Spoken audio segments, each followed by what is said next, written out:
네, 감사합니다. 우리 함께 하나님 말씀 자서 읽겠습니다. 요한복음 10장 7절 한 절의 말씀입니다.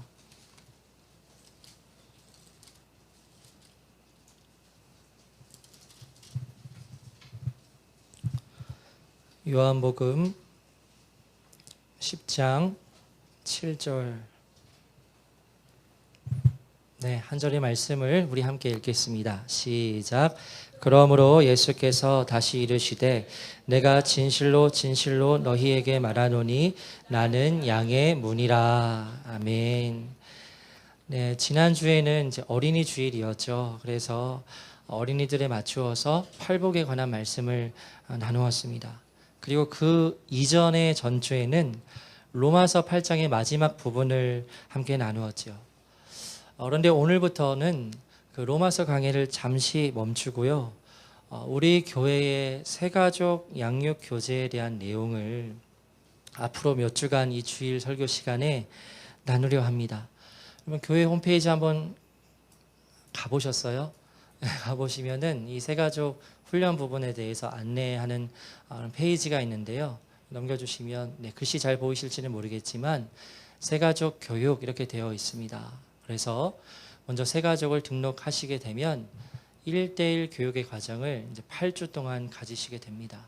그리고 그 8주의 시간을 마치시고 새가족 양육 간증을 하시게 되므로 교회의 정식 성도님으로 등록을 하시게 되는 과정으로 소개되어 있는데요. 이 과정을 통해서 이제 올해 새롭게 등록하신 분들과 이 부분을 적용하기에는 여러모로 좀 어려운 점이 있었습니다. 그리고 이 새가족 교제를 이제 우리 함께 나누고 이끌어야 하는 기존의 성도님들이 있으셔야 하는데 이 교제의 내용을 다 알고 계시지 못해서 그런 부분에서 또 어려움이 있었습니다. 그래서 오늘부터 이 시간을 통해서 함께 교제의 내용을 나누고자 하는데요. 그래서 올해 저희 교회에 등록하신 분들은 이 주일 설교 말씀으로 새가족 교육을 대신한다라고 생각을 해주시면 되겠고요. 그리고 우리 청년들을 포함하여서 기존의 성도님들은 새가족을 훈련시키는 성도로서 이 교제의 내용을 배운다, 습득한다라고 생각을 해주시면 되겠습니다. 그래서 오늘은 교제의 내용 중 그 첫 번째로 세 가지 문과 세 가지 장애물이라는 제목으로 말씀을 나누려 합니다. 여러분 혹시 구도자라는 말을 들어보셨어요? 길을 다니다 보면 혹시 도를 아십니까? 라고 질문을 하는 사람들을 가끔 만날 때가 있죠. 저도 여러 번 만난 적이 있습니다. 도를 아십니까? 그런데 그 질문에 나오는 도는 단순한 길을 말하는 것이 아니죠. 진리를 말하는 겁니다. 그러니까 도를 아십니까? 라는 그러한 질문은 인간의 삶을 관통하는 그러한 진리를 당신이 알고 있습니까? 라는 질문인 거죠. 그런 의미에서 이 구도자라는 말은 단순히 길을 찾고 구하는 사람이 아니라 진리를 찾고 구하는 사람들이라는 것을 우리가 알 수 있습니다. 그래서요, 세상의 모든 사람들은 어떻게 보면 다 구도자라고 말할 수 있습니다.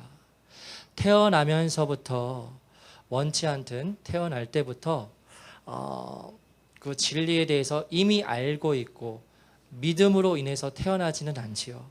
그래서 저절로 이 진리가 깨달아지고 저절로 알게 되지 않게 되기 때문에 이 세상의 모든 사람들은 구도자로서 살아가고 있다고 말씀을 드릴 수 있겠는데요.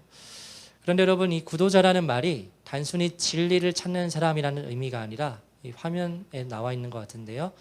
처음으로 기독교를 믿기로 결심한 사람이라는 의미도 가지고 있습니다. 이 구도자라는 말이 원래는 일반적인 의미예요.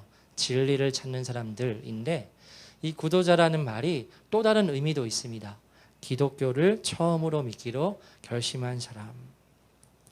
그래서 처음으로 기독교를 믿기로 결단을 하고 기독교 안으로 들어오려고 하는 사람들을 구도자라고 말할 수 있다는 거죠. 오늘 본문의 말씀은 예수님께서 자신을 가리켜서 스스로 하신 말씀입니다. 내가 진실로 진실로 너희에게 이르노니 나는 무슨 문이라고 말씀을 하시죠? 양의 문이라 이렇게 말씀을 하십니다. 예수님께서 스스로를 가리켜 나는 양의 문이다 라고 말씀을 하시는 것은 곧 예수님으로 인하여서 구원으로 들어올 수 있는 구원의 문을 의미하는 거죠. 여러분 가보셨는지 모르겠습니다. 제주에 가면 그 세상에서 가장 작은 교회라고 해서 순례자의 교회라는 이름을 가진 교회가 있다고 합니다. 혹시 여기 가보신 분 있으세요? 있으시네요. 두 분이 있으십니다. 좋은 데 가셨습니다. 가보면 저는 안 가봤어요. 제주에서 1년 동안 살았는데도 저런 곳이 있는지도 몰랐는데, 그런데 저 교회를 들어가려면 반드시 통과해야 하는 문이 있습니다. 어떤 문이죠? 뭐라고 써 있죠? 좁은 문이에요. 성경의 말씀을 이렇게 인용을 해서 저 이렇게 돌로 현무암으로 쌓은 것 같은데요. 저 좁은 문을 만들었는데요. 이 좁은 문의 의미가 오늘 본문 말씀에서 예수님께서 스스로를 가리켜 말씀하시는 양의 문과 연결이 되는 거죠. 예수님을 믿는 믿음으로 인해서 좁은 문을 통과하게 되는데, 오늘 설교의 제목에서도 나와 있지만요, 이 문을 통과하는 세 가지 길, 더 정확히 표현하면 세 가지 문이 있다는 겁니다. 그러니까 구원을 여행으로 표현을 하고요, 그렇게 이제 구원의 여행의 길을 떠나려고 하는 사람들을 구도자라고 한다면 이 여행의 출발점이 세 가지 문을 통해서 이루어진다라는 거죠. 그러면 어떠한 문들을 통과하여서 우리가 참 진리 되시는 예수님께로 나아갈 수 있게 되는 것일까? 그 부분을 이제 함께 나누어 보려고 합니다. 첫 번째 문입니다. 첫 번째 문은 이러한데요. 여러분, 먼저 태어날 때부터 기독교인으로 태어난 사람들이 있습니다.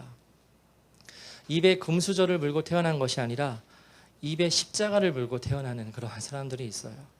이들은 아주 어릴 때부터 하나님에 대한 이야기를 들으면서 자랐기 때문에 자신이 믿음을 가졌는지 안 가졌는지를 떠나서 그냥 기독교적인 환경에서 기독교인으로 살아갑니다. 우리는 이런 사람들을 뭐라고 부르죠? 모태신앙이라고 부르지요. 다시 말해서 태어날 때 그냥 기독교인이 자동적으로 되어서 문화적으로 그리고 삶의 일부로 기독교를 받아들인 사람이라고 할 수 있어요.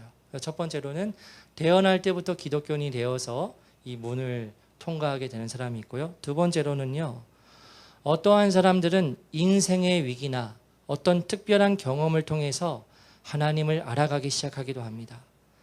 이러한 분들은 세상에서의 갑작스러운 실패, 어려운 관계, 갑작스러운 건강의 악화 등의 문제를 만나게 될 때 하나님을 찾게 되는 거죠.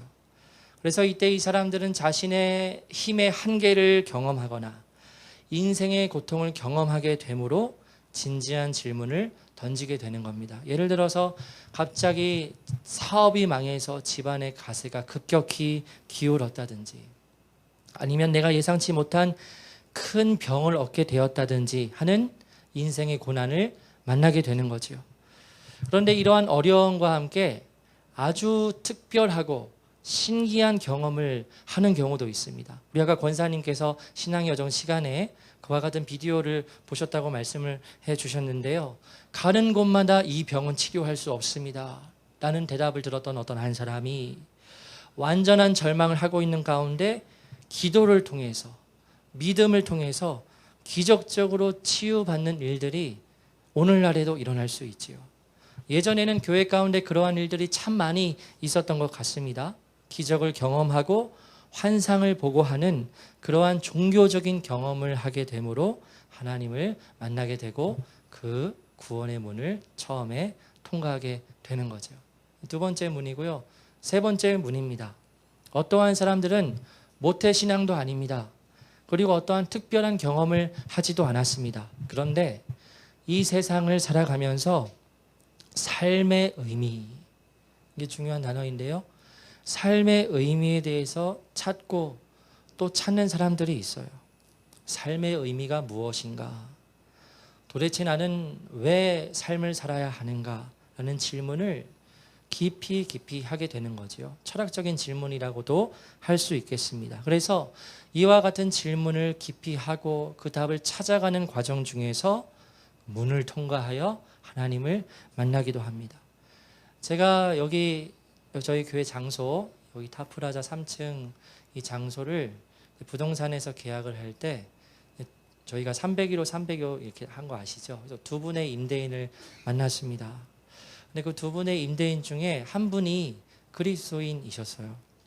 그래서 그때 그런 이야기를 나누는 장소가 아니죠. 도장 찍고 막 그런 딱딱한 장소인데도 그 임대인 분께서, 믿음을 가지고 계신 분께서 자신이 어떻게 믿음을 가지게 되었는지 간단히 간증을 하시는 겁니다. 자신은 모태신앙도 아니고, 그리고 어떠한 뭔가 특별한 경험을 하지도 않았고, 인생에 뭐랄까 큰 고난을 만나지도 않았지만 자신이 도대체 삶을 살아가는 이유가 무엇인가, 인생의 의미가 무엇인가 생각하고 길을 찾다가 결국에는 믿음 안으로 들어오게 되었다는 그런 이야기를 저에게 해 주셨던 적이 있습니다.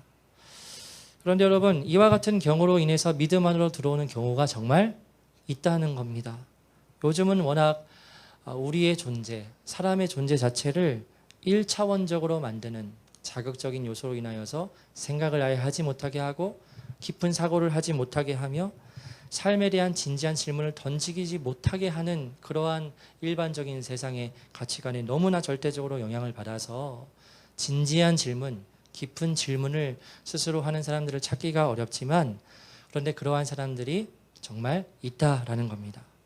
내 삶에 특별한 문제는 없어요. 잘 먹고 잘 살고 있습니다. 그런데 그냥 이렇게 살아가는 것은 아니다라는 생각이 들어서 도대체 산다는 것이 무엇인가 라는 의미를 추구하다가 하나님을 알게 되고 만나게 되는 은혜를 경험할 수 있다는 거죠. 그것이 말하는 세 번째 문이에요.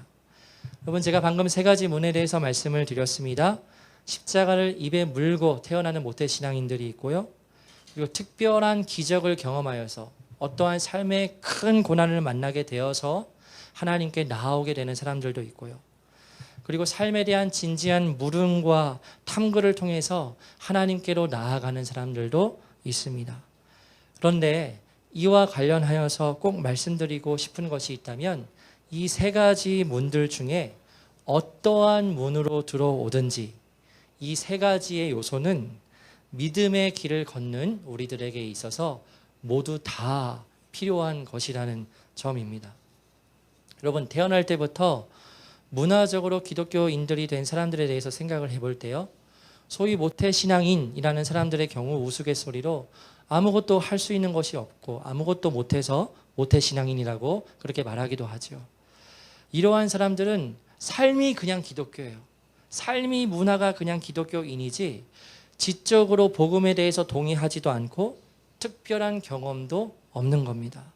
그래서요, 고등학교를 졸업할 때 무엇도 졸업을 하냐면 기독교도 졸업을 해버려요.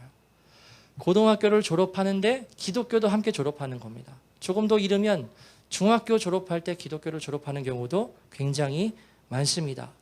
이와 같은 모태신앙인들은 자신의 문화적인 겉모습을 깨트리는 개인의 특별한 경험이 필요하지요. 즉 예수님을 만나는 경험이 필요한 겁니다. 그리고 내 삶의 참된 의미가 오직 예수님에게 있음을 정말로 깨닫는 은혜가 있어야 하는 거죠.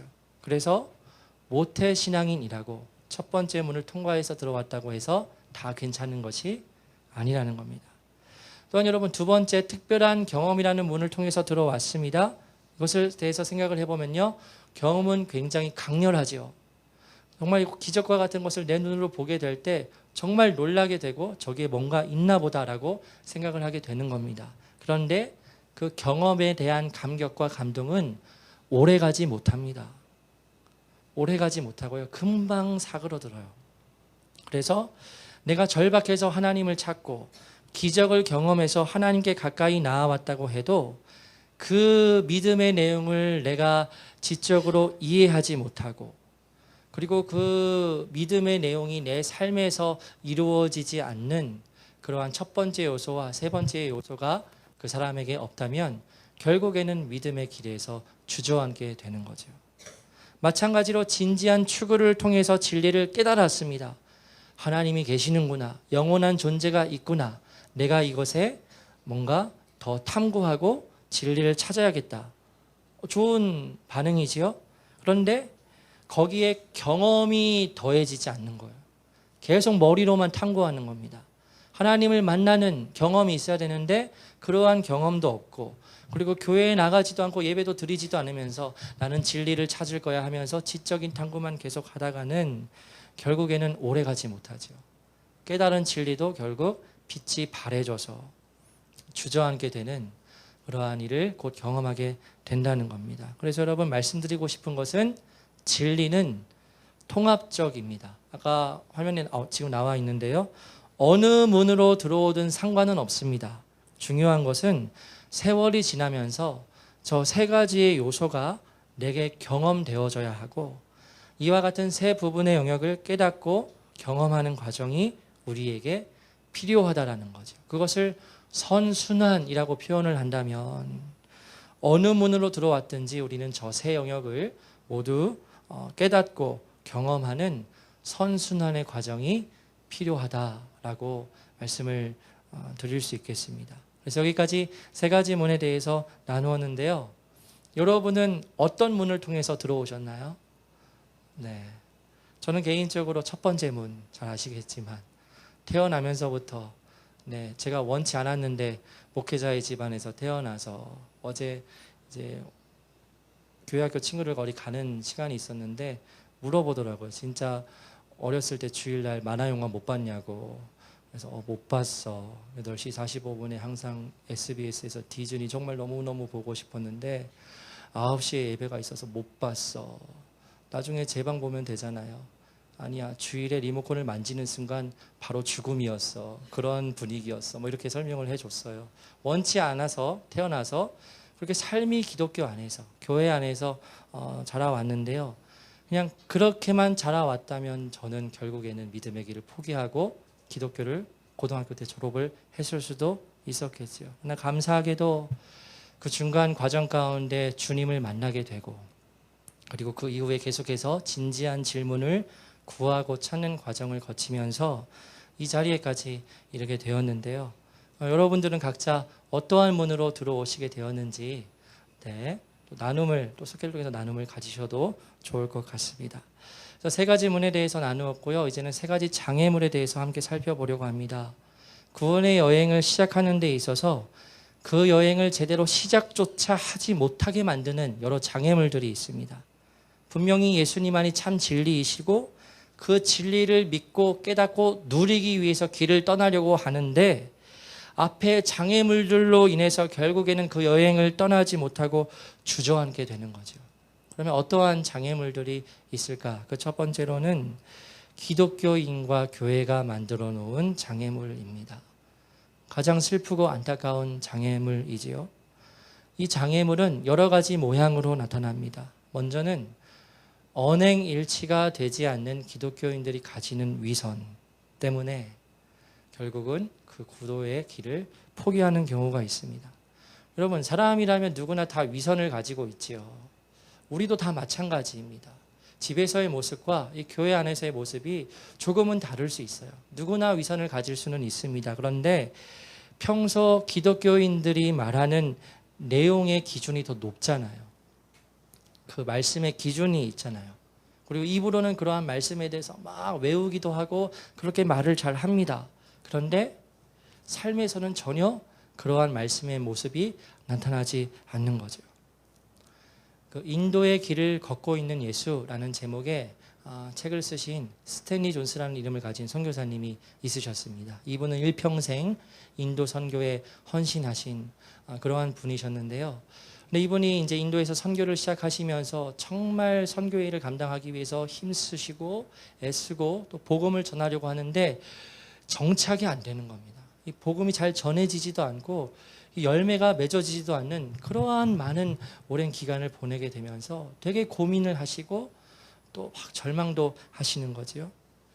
그런데 그때 이 스탠리 존스 목사님이 어느 날 어떤 인도의 한 인물을 만나게 되냐면, 여러분들이 다 아실 만한 마하트마 간디라는 사람을 만나게 돼요. 그래서 이 선교사님이 그 마하트마 간디를 만나서 이야기를 나누던 중에 한 가지 질문을 던집니다. 어떻게 하면 제가, 그리고 우리 기독교가 인도에서 복음을 전하고 복음이 잘 정착하고 또 열매를 맺을 수 있을까요? 라고 그렇게 간디에게 물었습니다. 그러자 간디는 그 선교사님에게 다음과 같이 대답을 했다고 하는데요. 이런 말을 하고 싶군요. 우선 여러분 기독교인들과 선교사들을 포함한 모든 서양인들이 오늘부터 예수 그리스도처럼 살아가도록 하십시오. 이렇게 말을 했다라는 겁니다. 이와 같은 말은요, 지금 세상의 사람들이 우리 기독교인들에게 하고 싶은 말일 겁니다. 당신들이 말하는 성경의 내용대로 먼저 삶을 살라는 겁니다. 그런데 오늘날의 교회는 우리는 이미 그러한 삶을 살아가고 있습니다 라고 자신 있게 말하지 못하는 상황 가운데 있죠. 언행일치가 되지 못하는 겁니다. 그리고 교회 안에서 예수님을 믿는 사람들이 믿고 고백하는 내용, 그 내용을 볼 때 너무나 성경에서 동떨어진 내용이라는 거예요. 성공주의, 세속주의, 기복주의, 예수 믿으면 잘 되고 성공되고 부자 되고 복 받는다.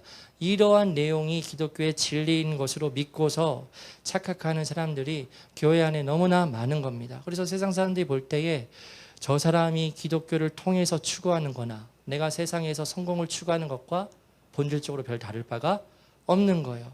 그러니까 실망하게 되는 거죠. 뭐 저게 뭐가 있나? 교회, 기독교에. 그렇게 이제 반응을 하게 되는 거죠. 그리고 또 교회가 가진 장애물 중에 하나가 독선적인 태도입니다. 우리는 진리를 알고 있어. 우리는 구원을 이미 경험을 했어. 그러나 당신들은 아직 그 진리를 몰라. 그 진리를 알아야 해. 그래서 높은 마음으로, 교만한 마음으로 독선적으로 세상의 사람들 그리고 구도자에게 반응을 하게 될 때에 그들은 교회의 그러한 모습을 보면서 고개를 갸우뚱거리게 되죠. 그리고는 저 사람들이 말하는 내용에 관심을 아예 끊어버리는 선택을 하게 되는 겁니다. 여러분 주위에 이러한 사람들 없으셨어요? 저는 제 주위에 이러한 분들 되게 많이 만나봤습니다. 구도자로서 기독교에 대한 긍정적인 관심을 가지고 찾아오는 겁니다. 그런데 이 교회와 기독교인들이 가졌던 그 장애물들 때문에 결국에는 그 관심을 끊어버리고 다시 자신의 삶으로 돌아간 사람들이 굉장히 많이 있습니다. 이러한 부분은 우리들에게 있어서 너무나 고통스러운 부분이지요. 복음의 진리가 그와 같은 것이 아닌데 그러한 성공주의, 기복주의의 모습들을 보고 관심을 그분들이 거두게 되고 우리의 언행일치가 되지 않는 모습과 독선적인 모습들을 보고 결국에는 구도를 포기하는 일이 일어나는 거지요. 여러분, 그렇게 그러한 이유로 구도의 길을 포기하려고 하는 분들에게 우리 모두가 말할 수 있는 기회가 있다면 여러분 주위에 아마 있으실 겁니다. 말할 수 있는 기회가 있다면 이와 같은 영어 속담 하나를 소개해드려도 좋을 것 같아요. 어떠한 속담이냐면요, 이런 겁니다. 목욕물과 함께 아이를 내버리지 말라라는 속담이에요. 분명히 기독교 주변에는 구정물들이 많습니다. 현재에도 있고 과거에도 있어 왔습니다. 그러나 이런 구정물 가운데 기독교의 핵심 진리가 있습니다. 목욕하는 아주 귀하고 순결한 아이가 있는데 그 주변에 있는 구정물 때문에 이것을 보지 못하는 것은 안타까운 일이죠. 그리고 비록 적지만 현재 교회들 가운데에서 과거에서도 마찬가지입니다. 현재 가운데 정말 진리대로 살기 위해 애쓰는 성도들과 공동체가 적지 않게 있습니다. 다만 숨겨져 있는 거죠. 그래서 이 목욕물과 함께 귀중하고도 순결한 아이까지 내버리지 말라는 말을 가지고 그 교회에 실망한 사람들에게 설득의 말을 하고 그렇게 대화를 할 수 있을 것 같아요. 그래서 구도자로서 내가 믿음 안으로 들어오려고 하는데 교회와 기독교인들의 모습을 보고 실망하고 그 장애물에 걸려 넘어지는 경우가 있다는 거죠. 두 번째 장애물은요, 어떠한 장애물이냐 하면 지적인 장애물입니다. 이 두 번째 장애물은 지적인 영역과 관련이 있습니다. 그러면 현재 우리가 살아가는 세상은 굉장히 복잡한데요. 그런데 어른분들의 말씀대로 좀 하룻밤만 지나도 세상이 막 바뀌어 있다라는 그러한 복잡하고 급속히 발달하고 변화되는 세상을 우리가 살아가고 있는데 그런데 그 가운데 구도자들이 우리에게 질문을 하는 겁니다. 변화무쌍한 세상 속에서 참된 진리를 우리가 소개할 때에 그 구도자들이 갖게 되는 의문과 질문들에 대해서 우리가 반응을 하고 대답을 해 주어야 하는데, 그런데 그 대답이 시원치 않은 거예요. 제가 유튜브 채널 중에 자주 보는 채널이 있습니다. 변증과 관련된 채널인데요. 그런데 최근에 어떠한 영상이 올라왔냐면 청년들이 교회에서 질문을 할 수 없는 이유라는 제목으로 영상이 올라와서 보았습니다. 청년들이 교회에서 질문을 못 한다는 겁니다. 안 하는 경우도 있지만 질문을 교회에서 하기가 어렵고 그래서 못 한다는 거예요. 왜 그럴까? 이유가 있는데 그 질문을 했을 때 목회자의 대답이 그만큼 충분하지 못하거나 그냥 기도하면 돼. 그냥 믿음 달라고 기도해. 이러한 대답으로 그냥 마무리하게 된다는 거예요. 그래서 이렇게 대답을 교회에서 한다는 것은 그것은 지적인 폭력이자 지적인 살인이다라고 이렇게 표현을 할 수도 있겠어요. 되게 좀 안 좋은 단어인데요. 정말 궁금해서 질문을 해오는 구도자들에게, 그리고 교회 안에 있는 다음 세대들이 정말 궁금해서 신앙의 질문을 해오는 데 있어서 기도하자. 그냥 우리 더 기도하자. 아직 믿음이 부족해서 그래. 믿음을 달라고 기도해. 이런 식으로 답변을 하는 것은 많은 사람들이 이 진리에 대해서 고민을 하기도 전에 뭐야 별것 없네 하고 떠나게 되는 장애물이 된다는 거죠. 그래서 이 부분에 대해서 개인적으로 제가 말씀드리고 싶은 부분이 있다면, 우리 교회에 계신 성도님들은 신앙에 대한, 믿음에 대한 질문이 있으실 때 언제든지 자유롭게 또 부담 없이 질문을 해주시면 좋을 것 같습니다. 이러한 질문은 너무 수준이 떨어지는 것 같은데, 너무 1차원적인 질문인 것 같은데 괜찮습니다. 얼마든지 질문을 해주시면 좋을 것 같아요. 수요일마다 저희가 교리학교를 하고 있는데 그 시간 끝에 Q&A 시간을 매주 갖습니다. 처음에는 질문을 한 분도 안 하셔가지고 네 그럼 끝내겠습니다 하고 이렇게 끝냈는데, 요즘에는 질문들을 너무 활발히 해주셔가지고 진짜 감사한 것 같아요. 가끔은 내가 감당할 수 없는 질문 나오면 어떡하지? 라는 그러한 걱정이 있기도 하는데요. 그런데 제가 연구를 해서 다음 주에 대답을 드릴 수도 있는 거고요. 그래서 우리 교회에서는 질문하는 것이 쉽고 자유롭고 얼마든지 궁금한 것들을 나눌 수 있는 그러한 공동체가 되었으면 좋겠습니다. 그래서 여러분, 신앙인은 의심하고 질문하는 사람입니다. 한편으로는요. 그것을 아셔야 됩니다. 어떤 그림이 있냐면, 이제 교회에 왔으니까 당신의 뇌는 필요 없습니다 해서 뇌를 꺼내는 그러한 풍자하는 그림이 한 컷이 있어요. 그런데 많은 기독교인들이 교회 안에서 생각을 하지 않아요. 질문을 하지 않아요. 그냥 이 주일 설교에 말하는 목사들의 말로 그것이 충분하고 저것만 믿으면 되겠지, 저것만 신뢰하면 되겠지. 아닙니다. 그 말이 진리인지 인간의 생각인지 독이 탄 말씀인지 어떻게 분별을 하나요? 그러니까 항상 우리 신앙인들은 질문하고 의심하고 또 이렇게 나누고 토론하는 그러한 문화가 교회 가운데 이루어져야 한다는 것을 말씀을 드리고 싶어요. 한 가지 영상을 보려 하는데요. 이 시대의 최고의 변증가 중에 한 명인데, 윌리엄 레인 크레이그라는 이름을 가진 한 사람이 기독교인으로서 의심이 들게 될 때 어떻게 해야 하는가라는 질문에 대답을 하는 짧은 영상입니다. 영상 보고 계속 말씀을 나누겠습니다.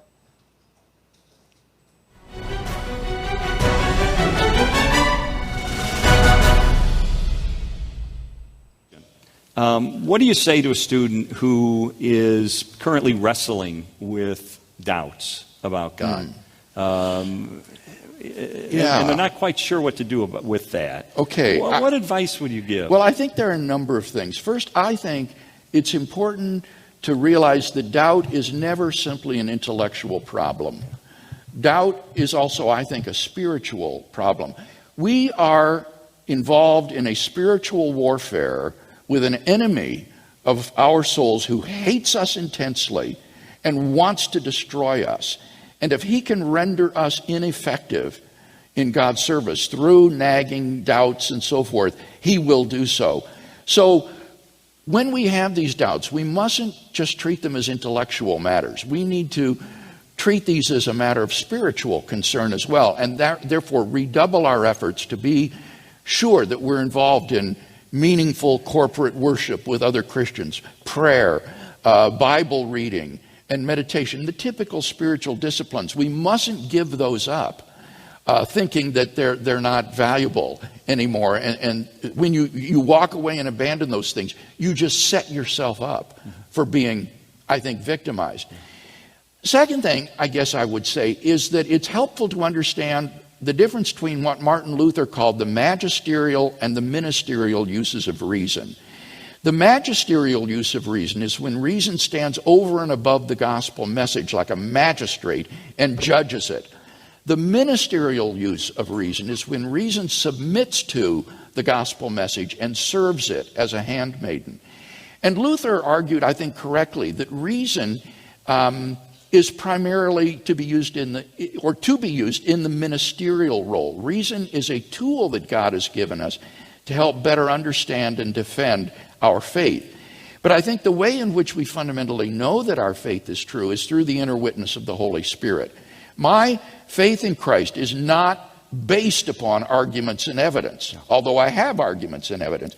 It is based upon the inner testimony of the Holy Spirit, God's Spirit who lives within me and who, when I cry, Abba, Father, bears witness with my spirit that I am a child of God. And so that emphasizes again the importance of cultivating your walk with God, making sure you're filled with the Holy Spirit day by day, that there isn't unconfessed sin in your life. Because when you're carnal, that's when these doubts will seem the worst. Finally, the last thing I would suggest is take one of the doubts that troubles you the most and make it the topic of a research paper for one of your classes. Pursue your doubts intellectually until you come to intellectual satisfaction with it. And this, I think, is one of the most exhilarating experiences in the Christian life. To take a nagging doubt, to pursue it intellectually into the ground until you have come to a satisfactory answer to it. Yeah. And that will bring a sense of freedom and victory and intellectual satisfaction that the average Christian never experiences because he's never done this. So go after those doubts and pursue them and find answers to them. 네, 여기까지입니다. 기독교인으로서 의심이 들 때 어떻게 해야 하는가라는 질문에 세계적인 학자인데 마치 목회자처럼 계속해서 처음에는 설명을 하지요.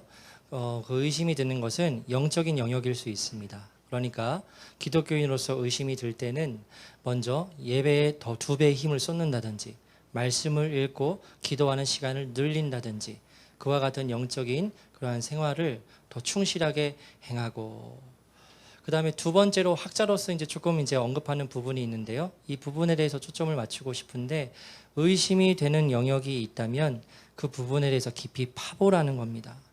그냥 뭐 답을 찾지도 않고 모호하게 그냥 두지 말고 답을 찾을 때까지 질문을 하고 또 질문을 하라는 거예요.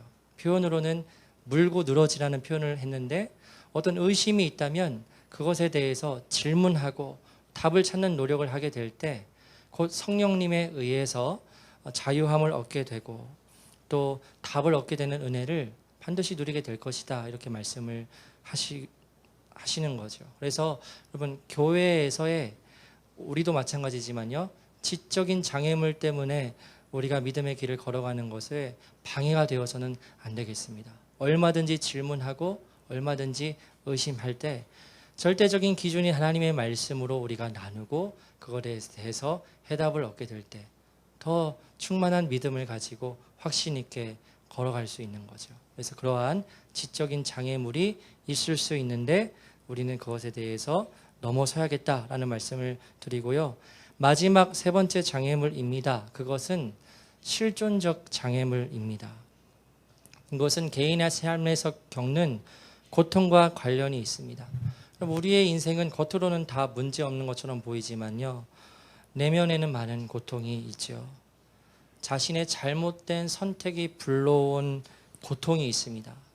내가 그것만큼은 선택하지 않아야 했는데 죄의 유혹에 따라서 결국 나아갔더니 가정이 파괴되어 버리고 내가 이러한 죄에서 한번 발을 담궜더니 내 사업이 결국에는 망하게 되는 그러한 자신의 그러한 죄로 인하여서 겪게 되는 고통과 고난이 있을 수 있지요. 또한 내가 어떻게 해볼 수 없는 불가항력적인 고난이 내게 찾아올 수도 있습니다. 내가 아무런 잘못한 것이 없는데도 내가 어떻게 해볼 수 없는 갑자기 고난이 팍 하고 찾아오게 되는 경우가 있을 때 마음속에 이러한 생각을 하게 되는 거죠. 어떻게 나에게 이런 고통이 있을 수 있는가? 선한 하나님이 왜 나에게 이렇게 고통스러운 일을 허락을 하시는가? 내가 실수하고 잘못됐다 하더라도 내가 책임지기에는 이와 같은 고통은 너무 무거운 것이 아닌가? 하나님은 사랑이시라면서 왜 이렇게 나를 힘들게 만드는가 하는 질문들을 막 토해놓는 겁니다.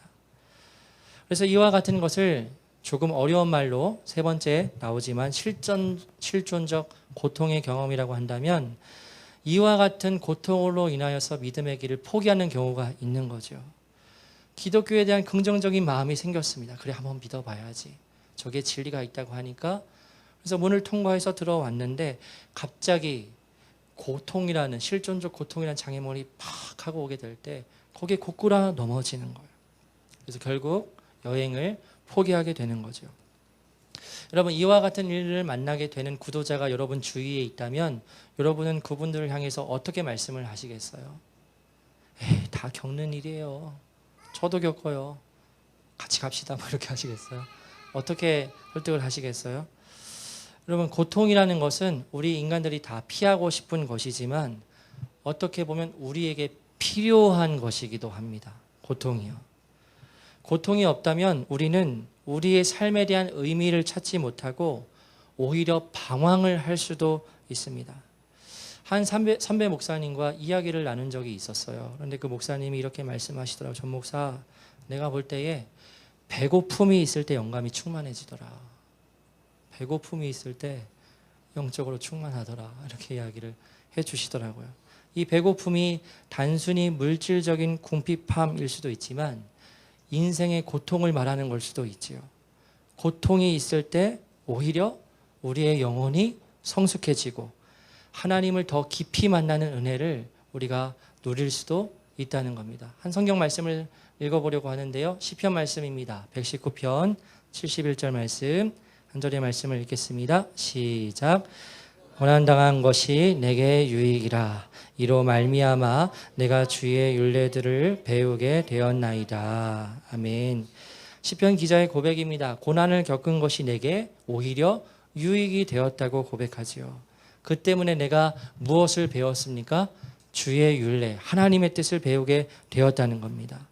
이처럼 실존적인 고통은 우리로 하여금 나의 인생과 그리고 세상을 정직하게 볼 수 있는 그러한 역할을 하기도 하고요. 물론 이 고통이 하나님께로 나아가게 되는 장애물로 그렇게 역사하기도 하지만 오히려 이 고통이 하나님께로 가까이 나아가게 하는 디딤돌이 될 수도 있다는 거죠. 그래서 그와 같은 말로 구도자로서 넘어지게 되려는 사람에게 우리가 설득하고 말을 전할 수도 있겠습니다. 이와 같이 세 가지 장애물에 대해서 나누었는데요. 한번 오늘 말씀을 들으시면서 여러분은 어떠한 문들을 통해 들어오셨는지, 그리고 어떠한 장애물 때문에 과거에 그리고 지금도 어려움을 겪고 계시는지 한번 생각해 보시면 좋을 것 같습니다. 그리고 오늘 이 설교를 통해서 마지막으로 말씀을 드리고 싶은 부분이 있다면, 여러분, 기독교는 단순한 문화생활이 아닙니다. 이 부분을 말씀드리고 싶어요. 그러니까 많이 비판하는 지점이 있는데요. 그것은 교회를 쇼핑하듯이 오는 사람들이 있다라는 겁니다. 아, 오늘 예배 좀 좋았다. 뭔가 좀 느껴지는 게 있었어. 아, 오늘 찬양 좀 괜찮았네. 아, 세션 훌륭했다. 이렇게 구경하듯이, 쇼핑하듯이 교회에 오는 분들이 저희 교회는 없으시겠지만 많이 있다라는 겁니다. 그런데 그러한 분들이 있다고 할 때 교회가 어떻게 하냐면 그 니즈를 더 충족을 시켜주는 거예요. 그래서 더 화려하게, 더 멋지게, 더 실용적으로, 더 열광적이게 예배와 프로그램들을 구성해서 사람들을 그렇게 모으고 이끌려 하는데, 여러분, 기독교는 그와 같은 문화생활이 아니라는 점을 우리는 분명히 알아야 합니다. 제가 주일마다 찬양 인도를 하고 있는데 너무나 감사하게 이렇게 많은 악기도 헌물해 주시고 또 목적 헌물해 주셔서 또 좋은 악기도 해주셔서 감사하게 찬양 인도하며 아주 풍성한 소리로 함께 찬양을 하는 것이 참 좋은데요. 근데 한편으로 드는 우려의 생각은 이와 같은 풍성한 소리 때문에 오히려 하나님께 감정적으로 이렇게 찬양을 하게 되고 오히려 우리의 마음의 중심을 더 올려드리지 못하는 그러한 예배가 되면 어떡하지라는 우려가 있습니다.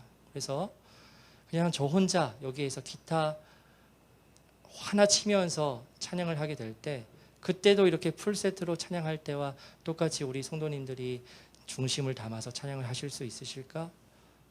똑같아야 되는데 그러한 우려가 있어요. 그런데 그러한 부분들을 교회에서 충족을 시키는 겁니다.